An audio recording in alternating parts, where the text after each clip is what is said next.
Ladies and gentlemen, thank you very much for being here today. We're excited to have this very, very important topic for Africa that many of us in the investment and the business space have been dealing with since we've ever been working, I would say. So we're very privileged to have a very, very exciting lineup of panelists who kindly accepted to be with us today. So without further ado, let me introduce them.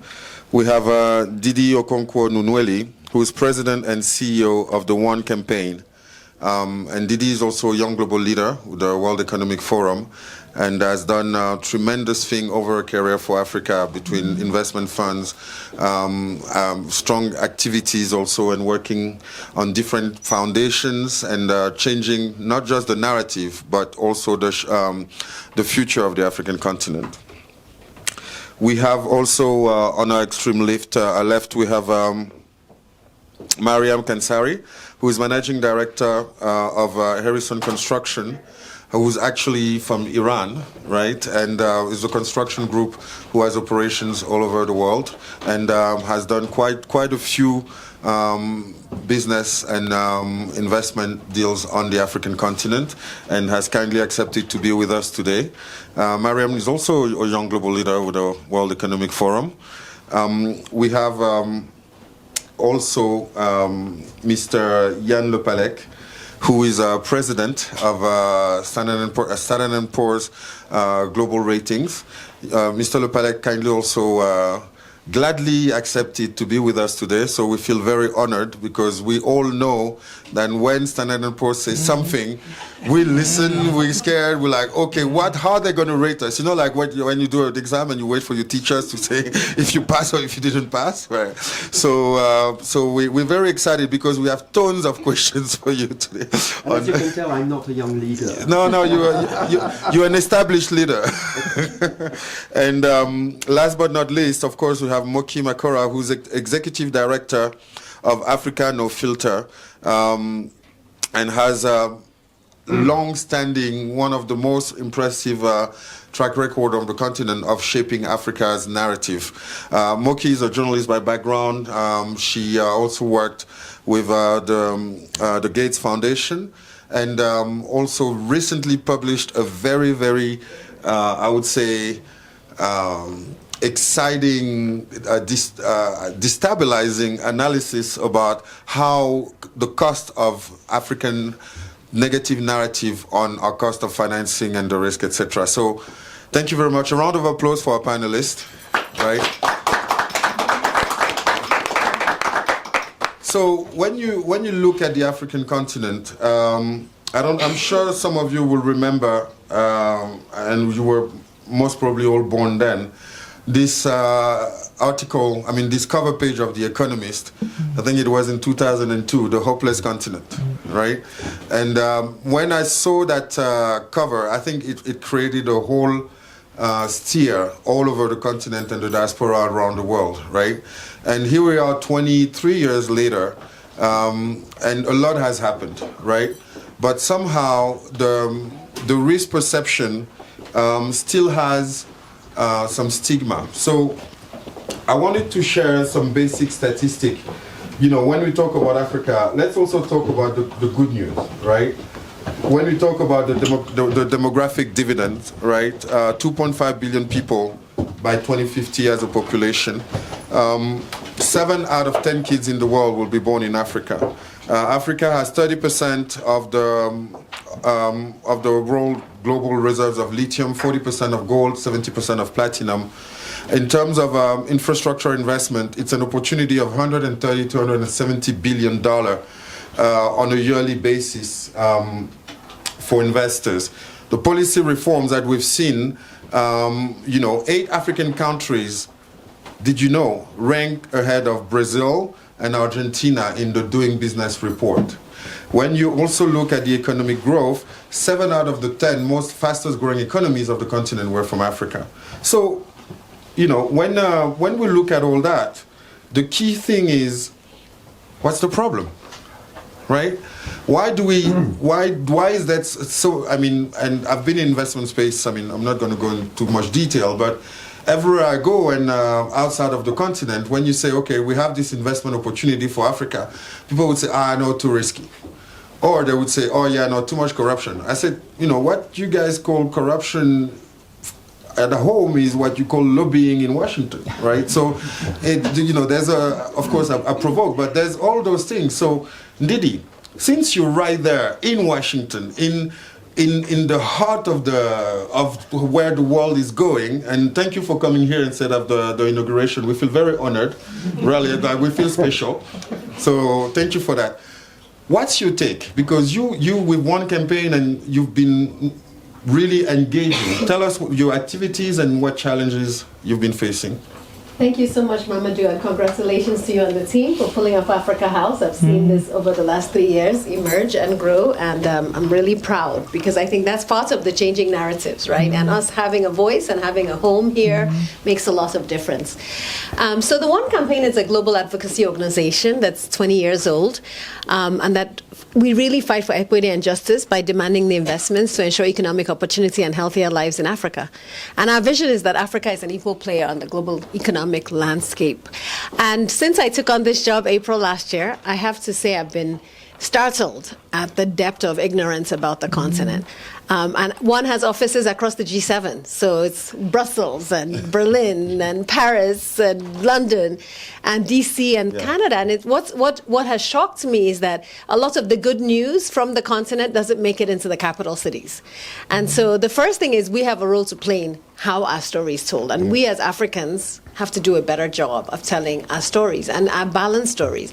And the first narrative that has to be broken is that when we talk about Africa, we price the risk of Africa as Africa. Africa is 54 countries. And every time I have the opportunity, I say, please, I want to talk about countries. So we're not talking about Africa, US, Africa, UK, but we're talking about Nigeria, US. We're talking about Kenya and South Africa, US. And so that concept that a continent should be judged by the lowest common denominator, meaning the country that's having the most crisis, is, I think, unfair. And that's the first learning that I've gained, is that narrative is still Africa is a country. And Africa is a continent. The second aspect of the work, and why the work is difficult, is that oftentimes the perception, and that's why Moki, I've become Moki's brand ambassador and Africa No Filters brand ambassador. We need to have more data on this Africa premium, where a premium is placed on African borrowing. And at the One Campaign, we actively track debt, and our history, we started with debt forgiveness. We used to be called DATA, Debt Aid Trade for Africa. And 20 years later, Africa is servicing more debt than what is coming into the continent. About $84 billion was paid out in debt. Now, debt is not bad, borrowing is not bad, but Africans are paying 500% more than their counterparts in other parts of the world because of this Africa risk premium that is based on negative reporting, that's based on credit rating agencies not having enough data or making assumptions, and it's also based on the lack of evidence around the risk premium tied to the reality on the ground. And when we look at, I think UNDP says that we basically pay, if we were priced correctly, we'd be paying about 73 billion less in debt forgiveness than we are now. So it just shows you the level of risk that's associated with investing in Africa. And people have clearly told me, our investments in Africa have been like throwing money down a black hole. That's a direct quote. I will not tell you who said it. You should. And so this concept of a black hole, the black hole and the fact that money disappears when you give it to Africans is actually false. And this false narrative has to be taken on. So at the One Campaign, we've not only pushed for the creation of the Cost of Capital Commission as South Africa hosts the G20, and we really believe it's important to have this commission, and those of you who have leeway can please work with us to make sure that it becomes part of the agenda of the G20. This is the first time Africa is hosting the G20. We pushed for the African Union to have a seat at the G20. We have to take on this issue of risk perception head on, because debt has to be priced correctly. Otherwise, our countries will continue to be in distress. About 13 African countries are really facing it.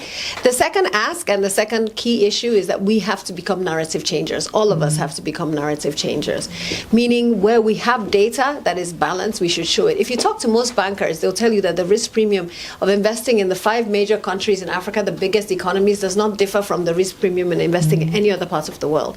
But that's not the narrative out there. So that data, collecting data, reporting on it, and partnering is critical. And then the third is media. We have to hold media accountable, global media, regional media, accountable for telling our stories. And I love what Omar is doing. A shout out to Africa Business and all the media, that organizations that are fighting this battle and at the forefront of what it takes to rewrite and correct this narrative. One is committed to using 2025 as a pivotal year, not just the G20, the G7, which Canada is hosting. We're putting Africa clearly on the agenda. We're also going to be celebrating Africa Days in all our G7 cities, in Congress, in Senate, really pushing that. And then on February 11th, we're hosting a Mandela at 20 in the UK. We want to really recognize what Mandela stood for around justice and equity and his role in changing that narrative. And so if you're in the UK, please join us. So I'll stop here to say that this fight is real. It affects investment, it affects growth, and all of us are affected by this negative misconception. So let's fight collectively to address the cost of capital challenges. Thank you. Well, that's very, very passionate, as usual, from Didi. Thank you so much for your words, and definitely you can count on us. You know, we have here Shantianan, who's co-founder of Africa House, very, very also passionate about this thing. So we'll take it on with the organization to see how we can support the One campaign more around this topic. Moki.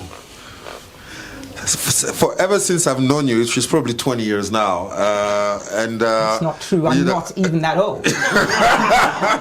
Right, and you know, you've been holding that torch, and it reminded me. You know, I was born in Cameroon, and I immigrated. My parents actually immigrated in France and then got me there. And the first thing my dad told me when I arrived in Paris is, "Okay, son, you're going to have to be twice as better as anyone else because you come from the wrong place with the wrong color," right? I mean, it was tough to hear that because I thought I was normal, right? But it grew me in a way where I understood that to get the same thing, I would have to work twice harder. So this narrative and this report that you've put together, right? Tell us more about it, and how did you come through it, and what do you think needs to be done to actually change that reality that we have today? Great, thanks for that question. I'm sorry that your father told you that and you had to go through that. But it actually is the reality for a lot of Africans living outside of the continent.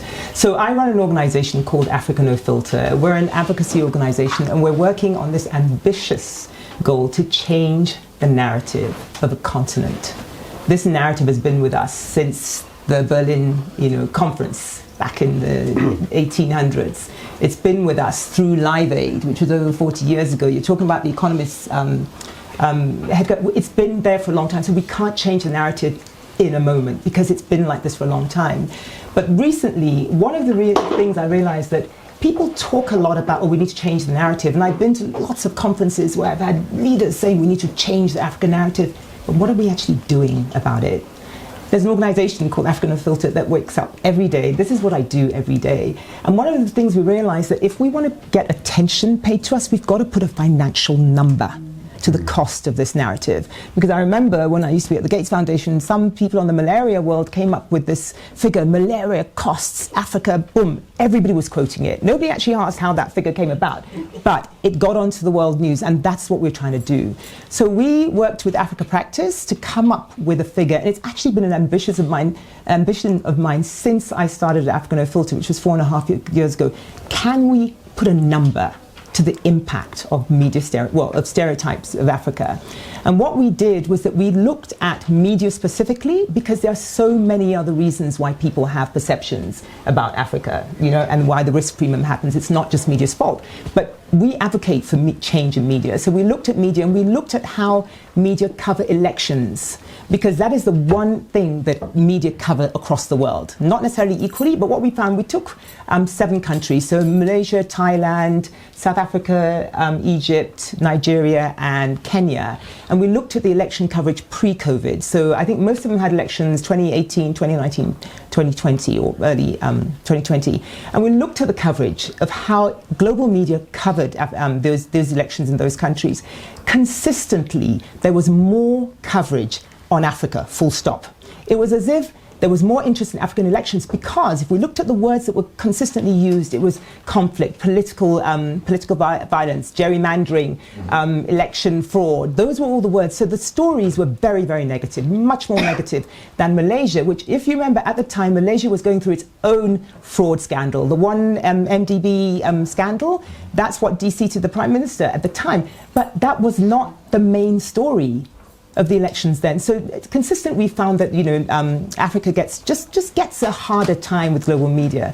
And then what we did, we looked at, in fact, there's been a lot of studies that looked at media perception and its impact on investor perception. And lots of people, well, not lots of people, a couple of organizations have done it, and there's a 10% impact. So they're saying media's contribution to investment perception is 10%. So we used that figure. So that $4.2 billion figure that we came up with is actually only 10% of the actual cost of the stereotypes of Africa. So this thing is much bigger than we think it is. So 4.2 billion is the figure that we came up with.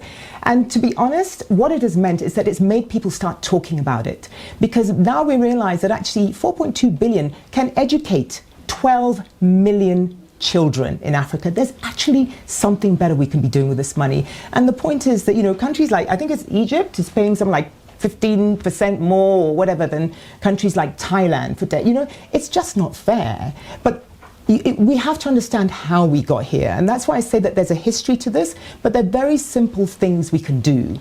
And one of the things that we can do is simply tell more stories. Do you know that on Wikipedia, and Wikipedia I'm using as just as an example, less than 3% of the content on Wikipedia, of nearly 5 million stories on Wikipedia, is African. Less than 3%. If any of you have children, if one of them came back and said, Mum, Dad, I got 3% in maths, you would slap their heads. I mean, that is a poor result. It is a poor result. And of that content, less than 1% of it is written by Africans. Simply, there are not enough of us making enough noise about the things that are going well in the continent.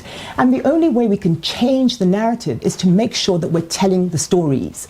I'm sure you all know Hans Rosling, who wrote the book Factfulness, and he talks about the fact that the world cannot be understood without numbers, but the world cannot be understood with numbers alone. It's not just data. And to Didi's point, it's important we have the data, but we also have to have the stories that back up that data.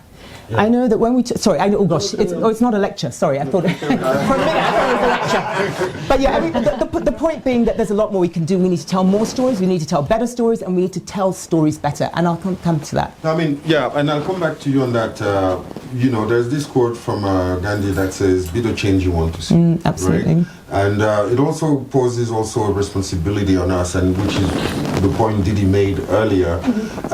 The very reason why we have this and we're here today is because we could have stayed a narrative where, okay, Africa is not well represented enough at WEF. We just said, no, we're actually going to bring Africa to Absolutely. It, right? And I think that's very important, and which is, we've had a few times about this conversation with Didi as Nigerians, right? But people don't know that actually the number of Nigerians at Harvard exceeds most nationalities in the world, right? So, and that this is indeed about telling our stories, but it's also about really being factual and actually being right there, out there, and doing it, right? I think narrative and action is also very important, and which leads me now to Mr. Lopalek, who she was saying, like, the world cannot be talked about numbers. So you write letters. You give A's and B's and C's and D's, right? So what is very interesting there is that those letters, for a reason, when it comes to Africa, there is a general impression that, okay, can we do better? if you take the case of Chile, for instance, right? So in our report that we did with Ubuntu Tribe with Milken around understanding those risks, we noticed that Chile had huge instability, right? Major challenges, but somehow managed to get, of course, because they had some kind of better fundamentals, but were not so affected that another African country would have less turmoil, but still be very affected in rating. And I'm sure you hear that more and more these days because, like Moki and Didi says, we're getting vocal. And we really salute your courage to come here, actually, because it's an important conversation. What's your take on that? I have a few questions after this one. I know you have to leave, so we'll... At 10. Yeah, at that time. Okay, good. All right, well, thank you very much indeed for inviting me and S&P Global to speak at this panel. We've been considering that this topic of economic growth and climate adaptation, climate mitigation in Africa is probably the most important of our time.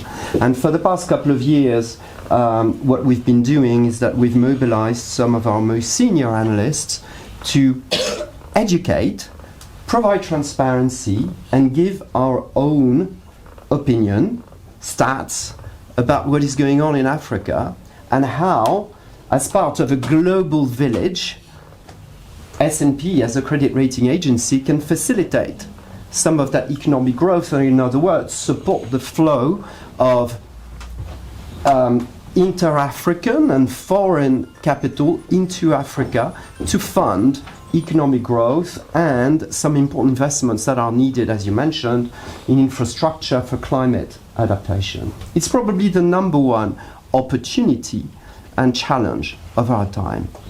And there are numbers about that I'm going to mention. So I love it when I hear taking control of the narrative. I love it when I hear about educating. I love it about providing more data, because the way we've launched this initiative, and we did that a couple of years ago, as I said, is to do just that. Educate. And after this, I can send you the link to our webpage on our site that only talks about that, but tries to do it in a holistic way. So, starting with the opportunity, as you did, and by the way, congratulations for the Africa House initiative, because I think this is really fabulous. Again, taking control of the narrative, getting to Davos instead of Davos, getting to Africa, and with your influence and passion, I think you can get the World Economic Forum into Africa, actually, as it's doing currently, to get into some of the regions around the world. So talking about the opportunity, by 2035, 65% of the global GDP growth will be generated by emerging markets and frontier markets. The bulk of those are based in Africa. That's the opportunity we're talking about. In terms of climate adaptation, climate mitigation, and climate physical risks, those countries are more than 4 times more exposed than the wealthy countries. And if you look at currently the need for funding climate adaptation, energy transition around the world, it's to the tune of 3 to 4 trillion a year to be meeting the Paris Agreement targets, which we all know are unlikely to be met at this point in time. So you've got a picture of huge funding needs globally, but depending on the region, the return on investment could be higher because of the growth, the economic growth potential there is, and Africa is the prime destination for that. So it's in everyone's interest to make sure that investors have got the right information, the right intelligence, so that they can make their decisions, because somehow, as I mentioned, by 2035, if they only purely follow the value, they will have to be investing in Africa. But how do we get there? Getting there requires, number one, debunking some myths, and number two, as I said, leveraging the global village.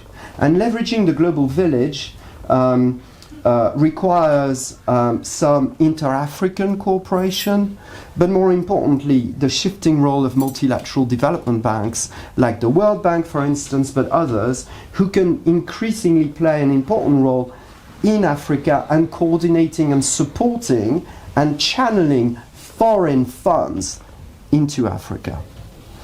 Debunking myths, and it was mentioned before, is considering Africa as a continent. I mean, if you look at sovereign ratings in Africa, you've got what we call investment grade ratings, in other words, ratings of countries that under a normal economic crisis are not supposed to change.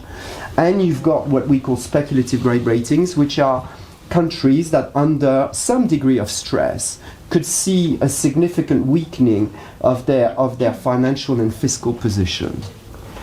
It's the same case in Latin America. It's in the same case in Europe, by the way.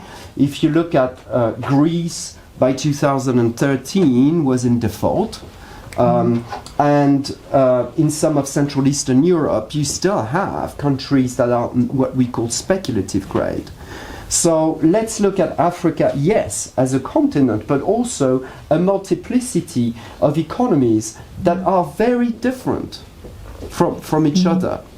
And start talking about what is really going on there from GDP growth. You talk about the ease of doing business, some objective criteria, plus having some narrative. And I don't want to spend too much time, and I know you've got other questions, but more fundamentally, the latest prong of the approach is owning the narrative, but also in conjunction with attracting foreign capital, building local capital markets, empowering local financial institutions and institutional investors to build a homegrown capital market, because economic development and financial development is not just about attracting foreign capital.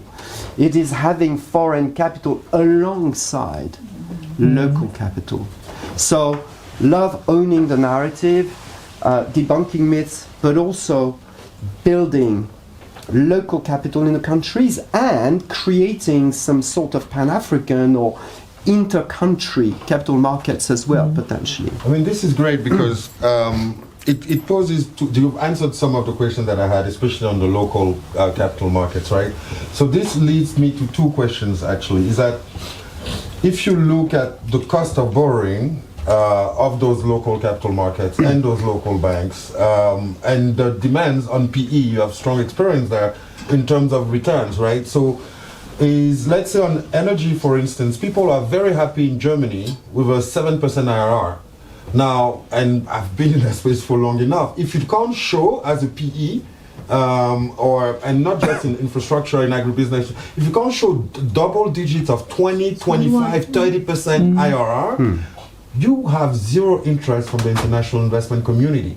And why? Because always the argument is pricing the risk. But and the question is, in my days at IFC, we actually realized, and you're right about talking about it, that Africa was the highest return region on the planet. We had 32%, way ahead of Latin America, way ahead of, but somehow, right, so that's the one thing, like local markets also depend on cost of borrowings and of base rates. So it still leads to how you're going to rate us, just saying. And second question is like, it literally leads now to global strategic play. And I think I pointed that to you earlier. So if you look at the BRICS today, their agenda is completely different. They have strategic interest, long-term vision on a country regardless of the risk. Of course, they're risk sensitive, but they look at, okay, my 10, 20-year plan, if I'm China, if I'm India, or Saudi now, and Iran actually, and all those regions, said, okay, I don't see the risk the same way. One. Second, I'm also an emerging market, so I'm more familiar with this environment and with this kind of risk to navigate. And three, the potential largely outweigh the risk. Versus the West, and if I can say OECD, in order not to call it as such, right, is mostly capital markets driven. What does that mean? It means that you sit in New York, in Paris, in London, and you want to make an investment in a particular country in Africa, then people, your lenders or your actual investors are going to look at, okay, how is this country rated, your destination, and then you get penalized because you're taking a risk. and then you can also be downgraded from a risk perception in terms of how your portfolio is exposed. But then the ultimate risk result of that is what we've seen over this past decade or two, is there is a huge progress, and I would say the BRICS countries, not to name them, into those regions and in gaining opportunities and in generating big returns, and OECD countries being held back by their own system to literally progressively lose this strategic called influence or returns on the biggest market in the world and the biggest, single largest economy. How do you deal with that? Because it's literally shooting yourselves in the foot from a perspective of an OECD country. So we're a global credit rating agency. Fair enough. With offices in 26 countries, including in Joburg in South Africa. That's the question. And we're a global company. And we're not taking any strategic view or any philosophical view. We're there to serve investors. We give investors information so that they can make their decisions, but we are one reference point. So just to set the record straight, it's just a question of understanding for a particular African country whether they can access more funding channel, and any funding channel is as good as the next one as long as it has the best conditions. So we're not getting into this debate about is it better to get funding from public markets, from foreign markets, from private money or state money outside of Africa. What matters is the terms and conditions are palatable to the borrower, and the borrower can fund those important projects, including, as I mentioned, project finance, infrastructure.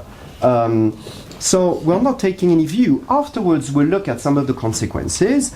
And for instance, the fact that China was a preferred creditor ahead of other commercial creditors with some African countries has created issues when having to negotiate or renegotiate terms and conditions of some of the loans on African countries. It's a fact. It takes more time now. It takes more time now to resolve and renegotiate with commercial creditors, typically what is called the Paris Club, because China, in some of the bilateral loans, had special conditions that were agreed, and now we know that when the country wants to have the flexibility to renegotiate, it takes more time. But that's a fact. It's not a judgment, it's just a practical aspect. That means that, yes, bilateral state loans provide better long-term conditions, most likely. But when it comes to managing all your debt holders, that becomes more difficult, as experience has shown. So I think that, as I said, we're not taking any position. We're just wanting to make sure that investors, and by the way, as a credit rating agency, we speak to a very specific type of investor.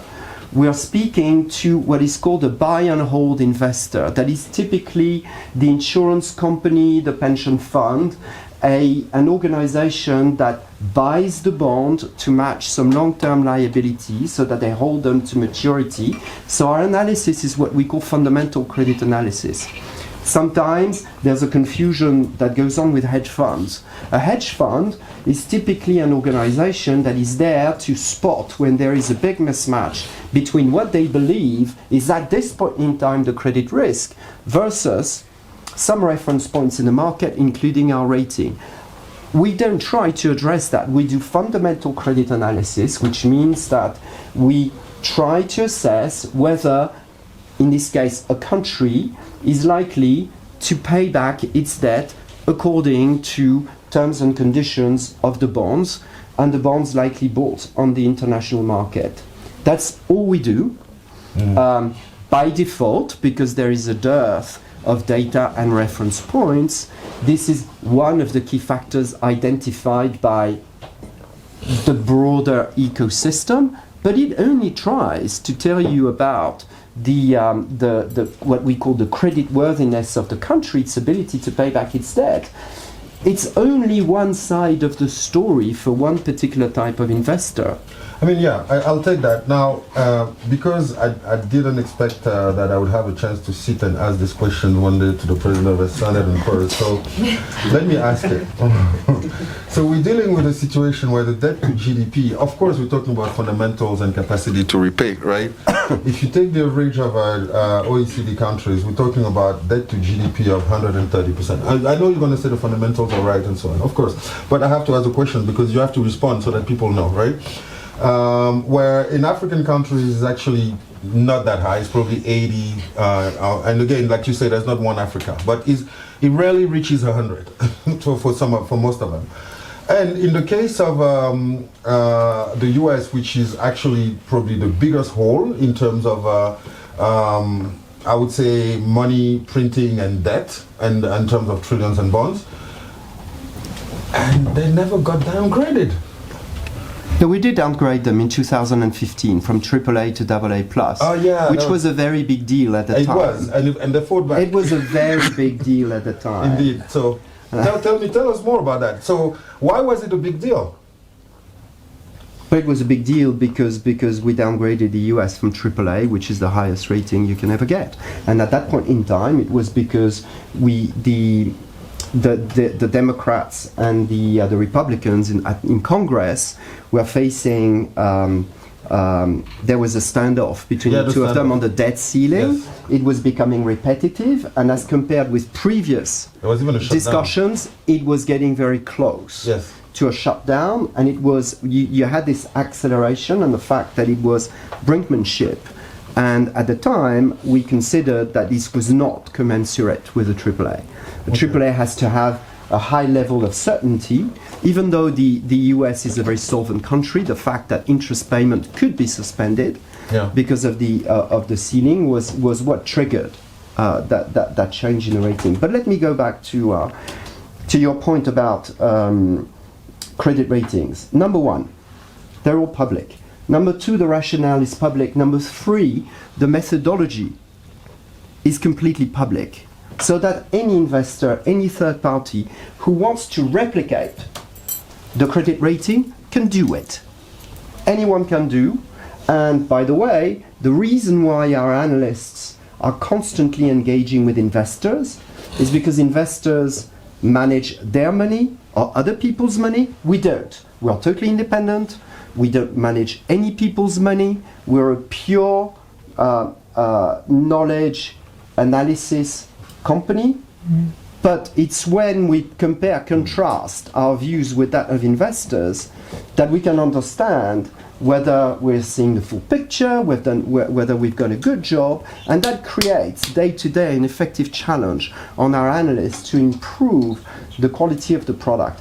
Anyone who wants to rebuild and disagree with the credit rating can do so, and we encourage, as the president of S&P Global Ratings, I encourage everyone to challenge our ratings, because that's the only way we can improve, and that's the only way we can provide more transparency, more education. And you said you can dream of having me. We want to be at those panels. We want to be challenged, because if you challenge us, we improve. And then second, we can be part of the ecosystem to educate, provide more transparency, provide more data points, and provide our perspective, which I did at the beginning in my opening comments. I mean, thank you so much. Before I go to Mariam, the good news is that African Development Bank is actually working on putting together an Africa-based credit rating, right? So get ready to be challenged. It's going to be very interesting. No, can I say something about that? Because this is incredibly important. Yeah.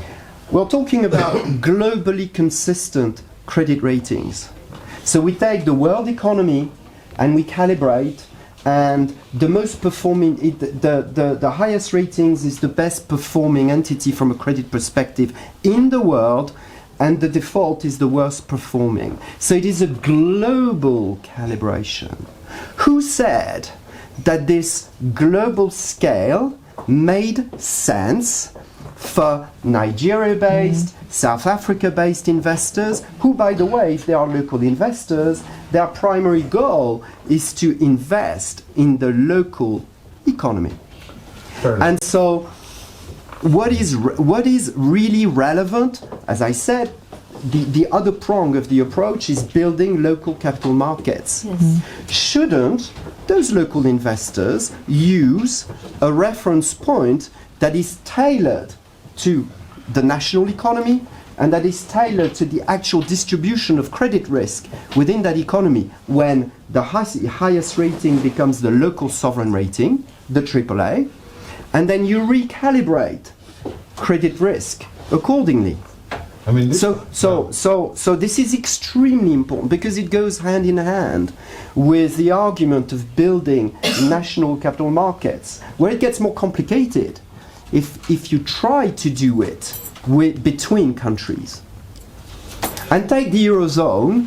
In the Eurozone, you've got Germany, who's AAA, G7 country, and Italy, who's BBB, so on the cusp of non-investment grade. And you've got this variety, which means fundamentals that are actually worse than many African countries. Same for Belgium.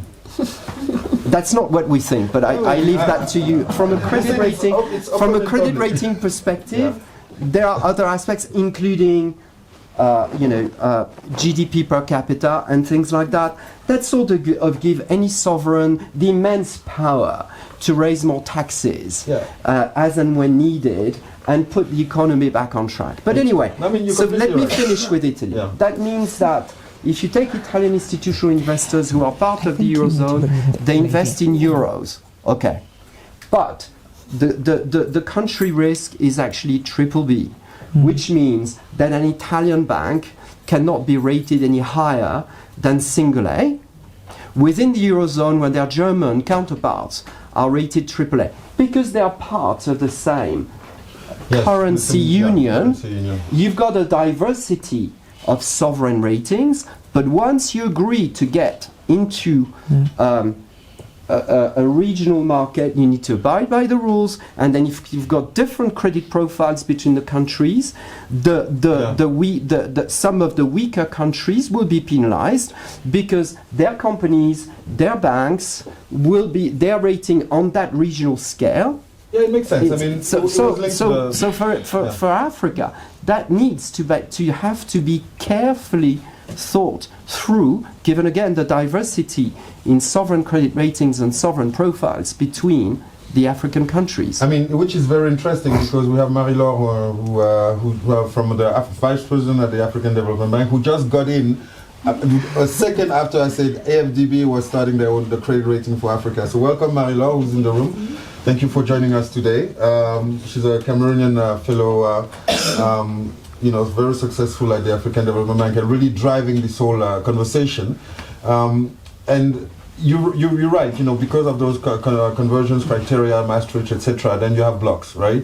And I think in the case of Africa, because I don't want to take too much of your time, and we have also to ask questions to Mariam, is it also comes, and you kind of always go back to it without saying it, it comes to the sovereignty of currency. Whether we want it or not, it's easier when you can... I didn't say that, because there are 5 basic chapters of analysis in a sovereign, and the monetary analysis is just one of the 5. So that is not what I said. No, I know. You've got an analysis of the fiscal position, of the external position, of the currency position, the institutional framework. So it's one of the 5. That's not what I said. That's We've got to be accurate. We have another session on currency sovereignty. And I think you should keep that conversation till then. So I'm wanting to ask to Mariam now. So you're the one basically deploying investments, looking, you've been on the continent, you have this construction company, you've worked with partners in Africa. So from an investor and operator point of view, from an international perspective, what's your take on your experience in Africa? First of all, thank you for having me here. It can be what? No, please be direct and open. And I am always. We rarely see Ghanaians in panels, global panels. It's not because our struggles are irrelevant, but it's mainly because politics drowns out the voice of people. So be sure that I'm straight. Let me just shift a little bit and go and have a look at the whole subject a little bit from the higher perspective, upper perspective. Risk, when we mention risk, we often think about barriers, challenges that prevent us from progress.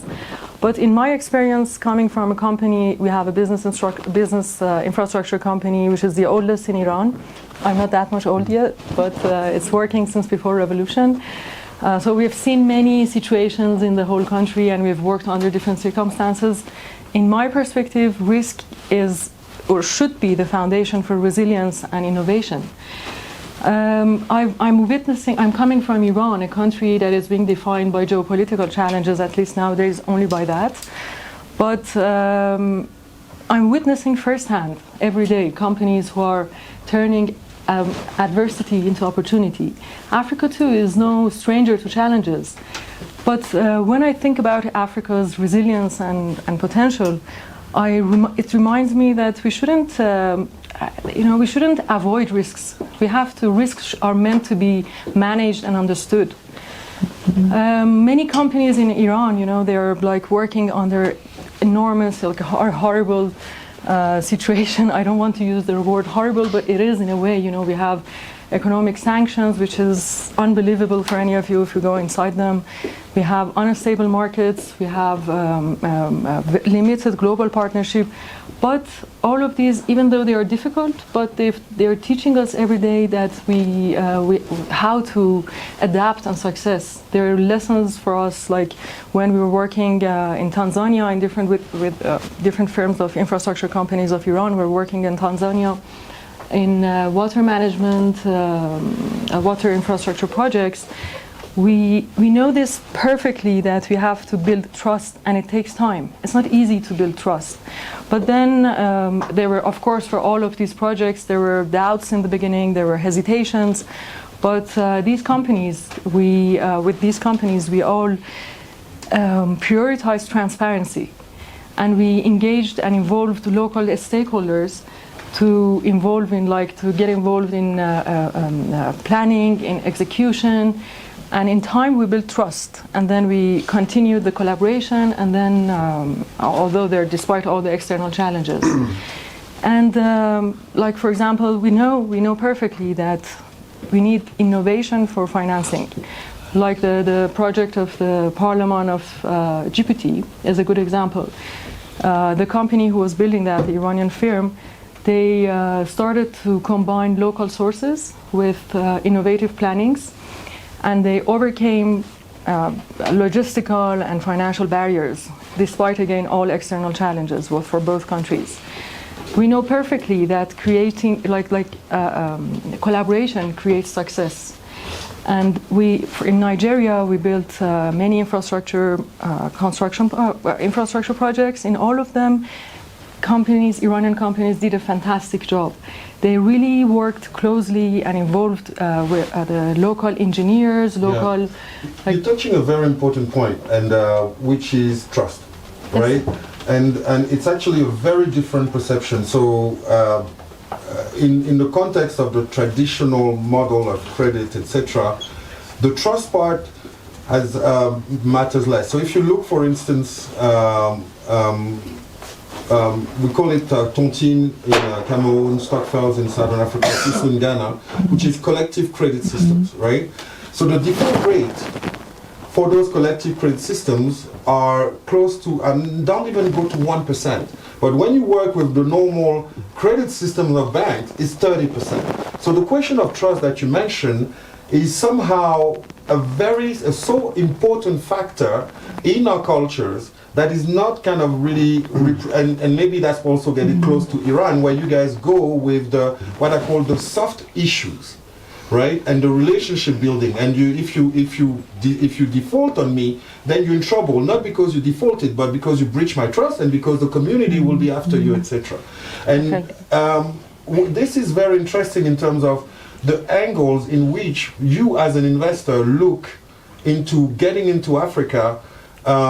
With a different lens, and in saying, I'm going to build trust, because if I build trust, I create a soft, deep relationship that will get the counterpart not to default on me because I gave him my trust, but beyond giving my money.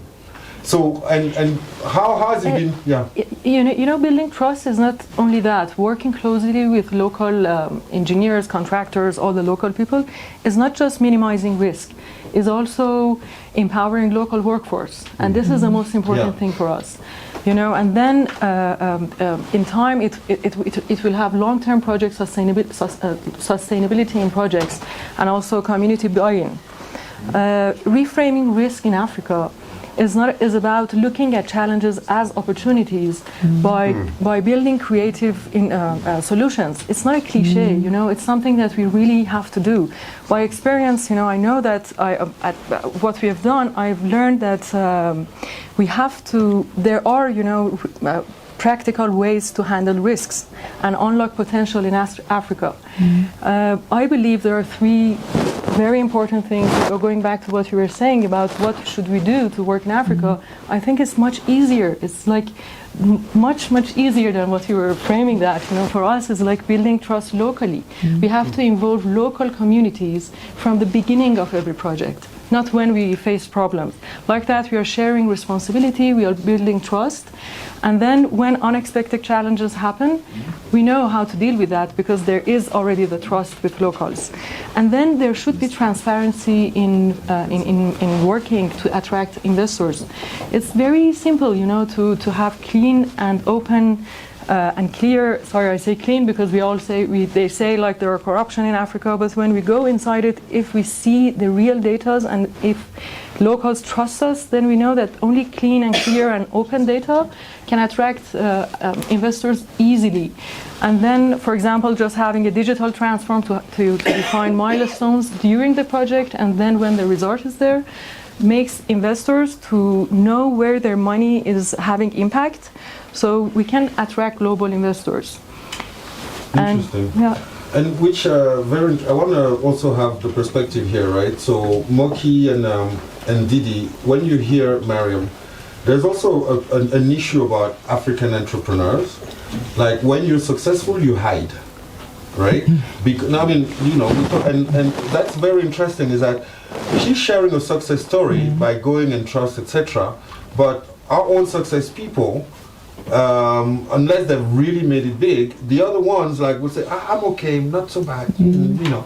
So how also do we address this? Because it's also linked to trust. You don't trust your own people to share your success stories. How do we address that? Can I just give you a quick example? Because there's a time ago when I was doing a documentary series it was called Living It. It was on lifestyles of wealthy Africans. I was trying to show a different perspective, and I needed 13 wealthy Africans to open their doors, open their lives, allow me to film. It was one of the hardest things I'd ever done, because there was this perception that people mustn't know how much money we have, or that, you know, people won't be happy for you. It's quite an African thing, and it seemed to be showing off. But what I'm realizing now is that I think that mood is changing, right? Things are changing. There's a new generation, that, you know, there's a lot more going on television now.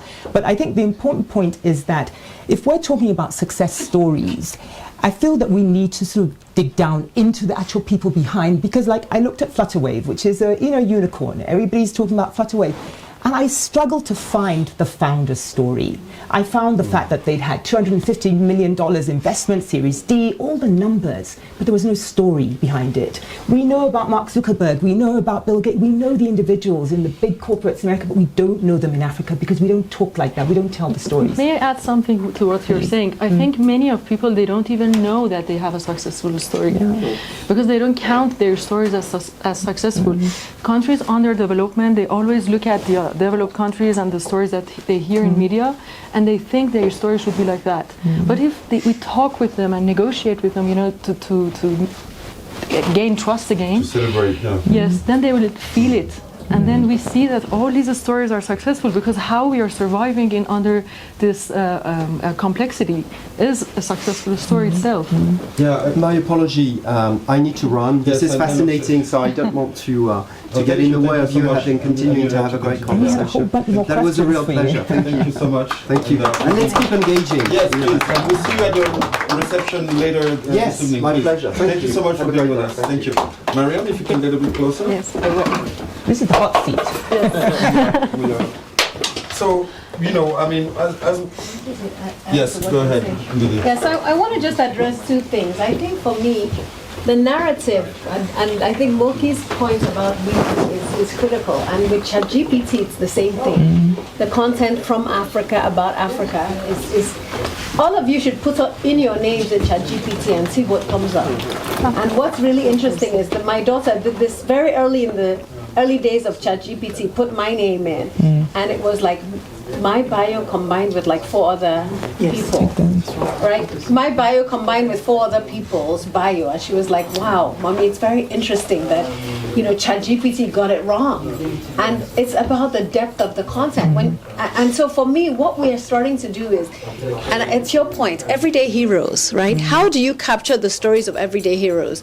Technology entrepreneurs is one piece, and we've celebrated some of them, but they're also resilient people at the community level.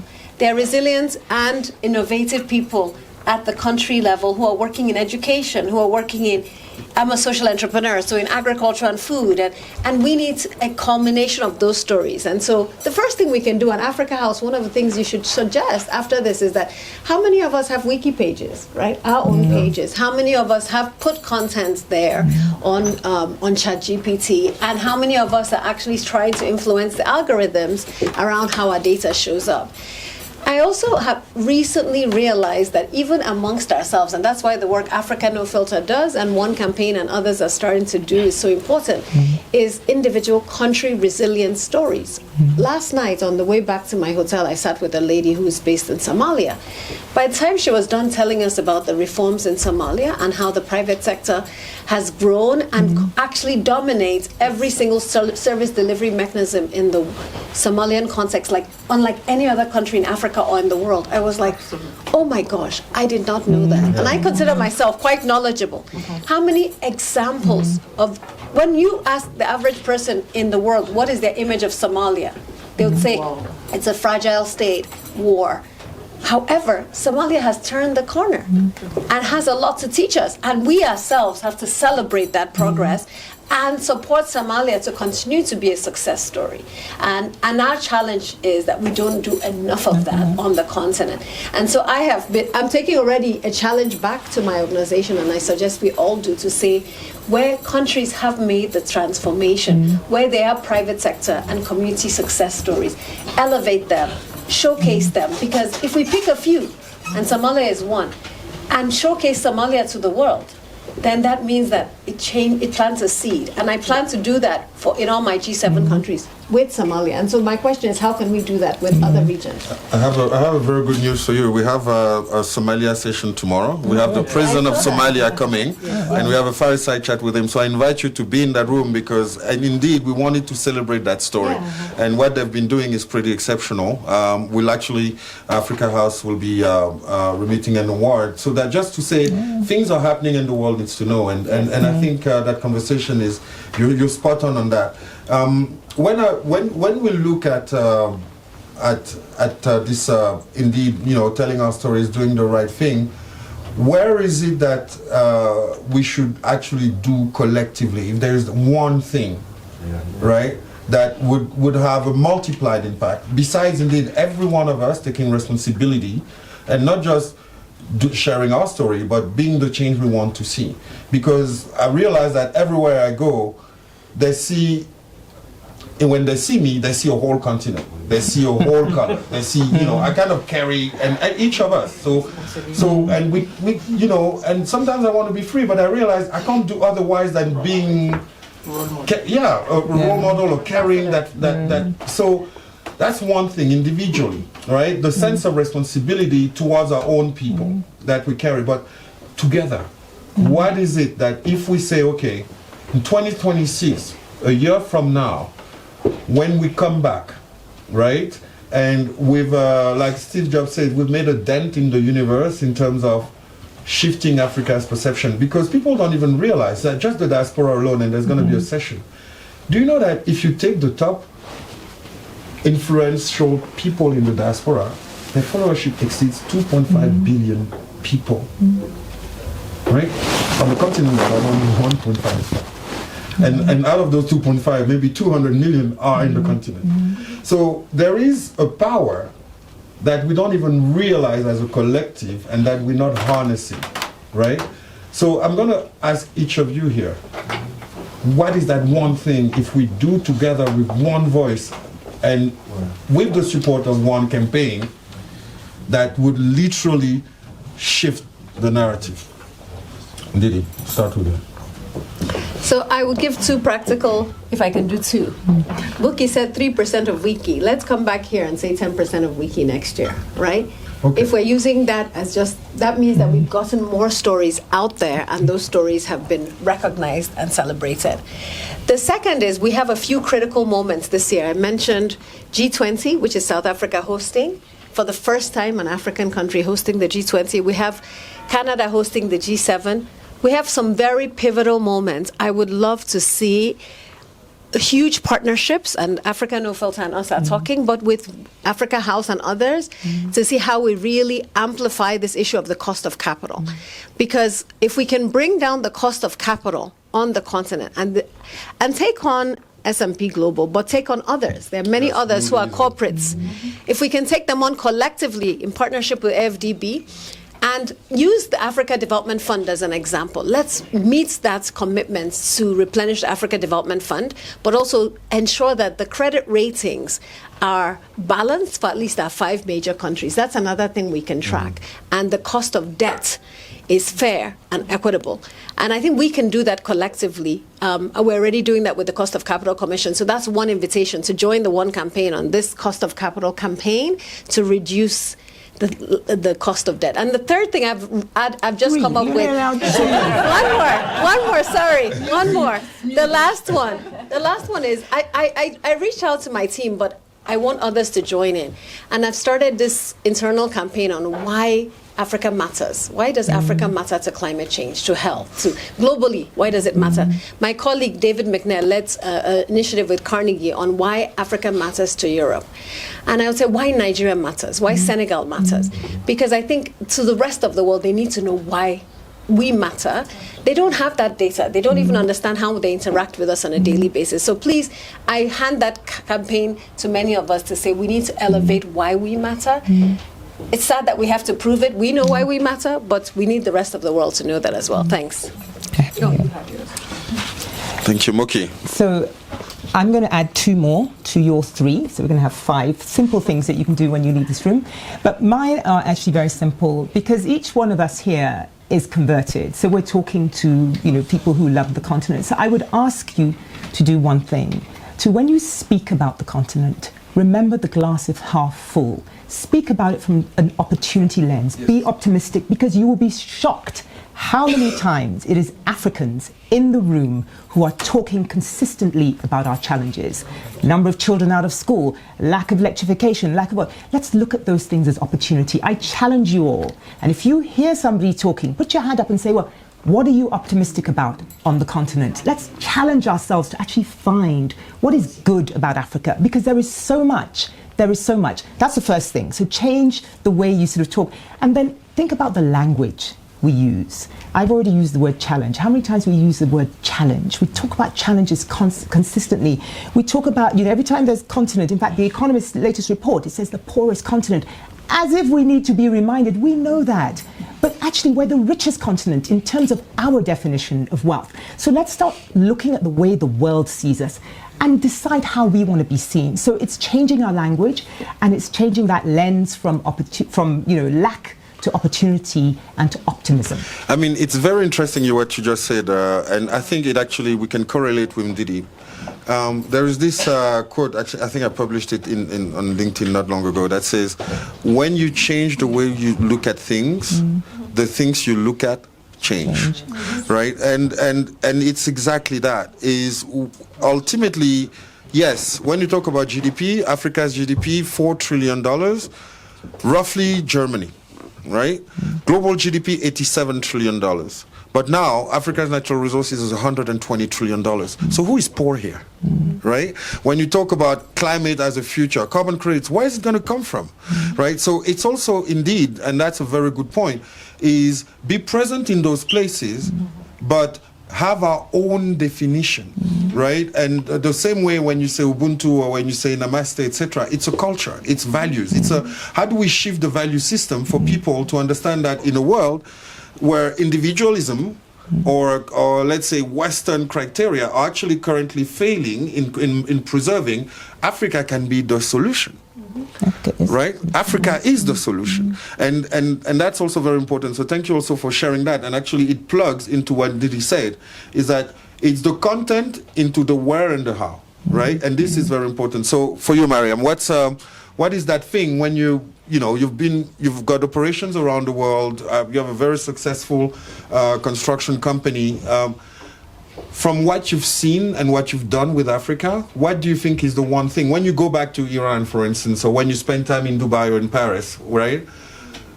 What is that one thing that you would change and would really kind of get the continent to get a lower cost of capital, but become that preferred investment destination?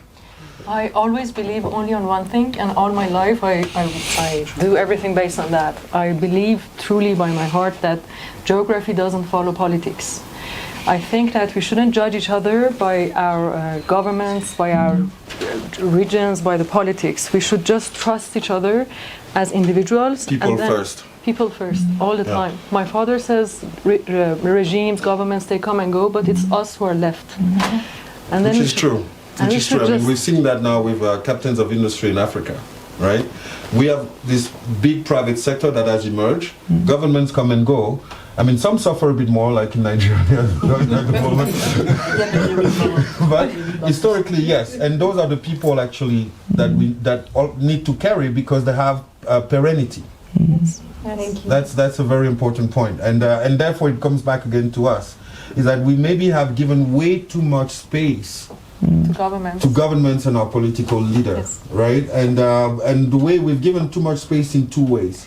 And I know people may question what I've said is, historically, at the beginning, post-independence, the best would go to government, right? Post-70s and the commodity crisis whatsoever and IMF structural adjustment plan, then the best has started going into the private sector. And those who wanted to, sorry to say that, but many of the people that I know who wanted to make money quick went to government. So as also people who have been from a, let's say, privileged, well-educated environment, we've also left that space and now are ruled in many cases by people, you know, who we could be doing a better job, but we also chose the easy option and we are paying the price now. So does it also imply us taking our responsibility and going to politics or no? I'm asking that question to future politicians that I see here. I always thought she would be president, that woman. So tell us more. Didi for president, indeed, yes. Here's the mic. I think we're doing our closing remarks. Yes, indeed.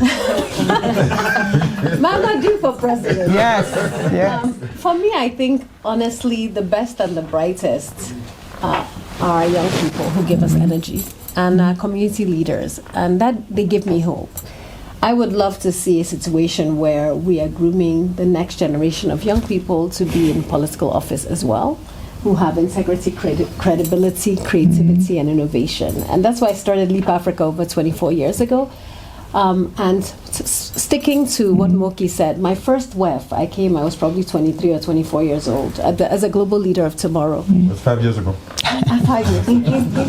And I remember speaking very passionately about why I started the work I was doing with Faith and Leap, and it was Mariam who pulled me aside and said, Didi, on global stages, you represent Africa.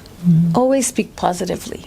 Don't talk about poverty alleviation, talk about wealth creation. Absolutely. And at that time, I was, I'm a freedom fighter. There were African presidents in the room who need to be talked to. But I actually recognized what she said very quickly. And so Moki is spot on. And I had to check myself, right? And that's why I started Leap. Right? And I think for me, the challenge, and that's why the elders in the room, I'm moving into that category, have to be ensuring that we're grooming a pipeline of young people to enter political office. I am not going to be president, never, but I can tell you that I want to make sure that people who I've groomed are well positioned with the financing, which comes back to the cost of capital. Strong private sector is critical to governance and transparency. And today is Martin Luther King Day in the U.S., and it's also an inauguration. And as we reflect on that paradox in our context, I always say that when I think about Martin Luther King, he was 23, 24, 25 when he did a lot of the great work he did in changing narratives and fighting for freedom and ensuring that many of us can be here where we are today. And the challenge for us to take that mantle forward, more than ever before, we have to fight for Africa. It's a tough time to fight for our continent because many people don't want to hear it. There's a lot of noise and there's a lot of distraction. I've taken on this mantle and I join many of us to collaborate. We can't do it alone. More organizations have to collaborate to elevate our voices, to tell our stories, and to partner. We're not fighting each other, we're fighting for a bigger pie and a cause that will outlive all of us. So I look forward to working with many of you to change narratives. I've laid out global moments where we can tell these positive stories. Thank you so much. Great. Thank you. Moki, last words. Let you go, because you're so quick. You go. No, go. No, I just believe that policy shouldn't be written for people. It should be felt by people. And then if we're talking about like governments, you know, our countries, it's like, I know Africa has 54, I have only one, but then we say that government doesn't change, you say that government changed too much. But then at the end of the day, it's again people. So as much as we can bring people inside, real people, you know, people who are living locals, into each story, those stories are going to be real. And then we can all feel them, and then we can all work together to make the world better, not only Africa. Because we are, at the end of the day, we are all part of the same world. And climate or sustainability is not just for Africa or for Iran or for America, it's for the whole world. And then we just have to think about that. With that perspective, I believe that all of us can work perfectly together. Excellent. Thank you very much. This has been really good to hear from you. Now we're going to finish with Moki. Okay, I'm actually going to answer your question about whether young people should be incentivized or encouraged to go into politics. The answer is, I don't think we have a choice. We're a young continent. We don't have a choice. That's it. Thank you very much. So you start.